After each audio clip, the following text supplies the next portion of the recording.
여러분, 깊이 사과드립니다. 재발 방지에 힘쓰겠습니다. 책임자를 문책하겠습니다. 이 세 문장, 분명 정중한 말인데 이상하게 화가 가라앉지 않습니다. 왜일까요? 무성의한 사과문은 글을 못 써서가 아닙니다. 사과문은 그 회사의 조직 문화를 통째로 보여주는 진단서이기 때문입니다. 먼저, 첫 번째, 사과는 말이 아니라 책임의 배치입니다. 깊이 사과드립니다라고 말해도 누구에게 상처 줬는지 흐릿하고, 재발 방지를 말해도 무엇이 반복되면 안 되는지 설명하지 못하면 사람들은 그 사과를 사과로 받아들이지 않습니다. 사과의 본질은 단어가 아니라 책임을 어디에 놓느냐에 있습니다. 두 번째, 사과문은 커뮤니케이션 산출물이 아니라 조직 진단 자료입니다. 어떤 조직은 오해가 있었다며 청중에게 책임을 넘기고, 어떤 조직은 일부 담당자의 실수라며 끝단에 개인에게 가둬버립니다.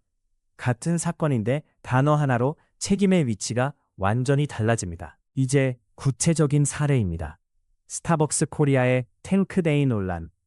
5.18 기념일에 탱크데이라는 이름과 책상에 탁이라는 표현이 함께 노출됐고, 사람들은 국가폭력과 박종철 열사 사건을 떠올렸습니다. 문구 수정, 행사 중단, 대표 해임, 직접 사과까지 빠른 대응이 있었습니다. 그런데 왜 충분하게 느껴지지 않았을까요? 빠른 대응이 곧 깊은 사과는 아닙니다. 대중이 묻고 있던 건 누가 이 문구를 썼는가만이 아니었습니다. 더 본질적인 질문은 따로 있었습니다. 이 조합은 도대체 어떻게 회의실을 통과했는가? 네 번째, 위험한 문구는 갑자기 튀어나오지 않습니다. 기획, 검토, 여러 부서, 결재, 승인을 거치며 분명 누군가는 봤지만 멈추지 못했습니다. 조직 안에서 침묵은 중립이 아니라 승인처럼 작동합니다. 진짜 물어야 할 질문은 왜 아무도 멈추지 못하는 조직이 되었는가? 그렇다면 좋은 사과는 어떻게 다를까요? 저는 네 단계를 제안합니다. 인지, 인정, 접촉, 변경. 무엇이 문제였는지 정확히 알고 책임이 우리에게 있음을 받아들이고, 누구에게 상처 줬는지 마주하고, 마지막으로 이런 문구가 승인된 절차 자체를 바꾸는 겁니다.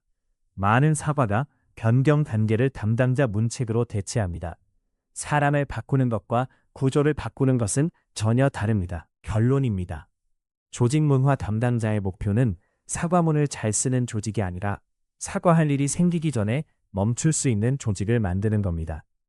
이거 좀 이상한데라는 한마디를 누군가 편하게 꺼내고 그 한마디가 회의실을 멈출 수 있는가?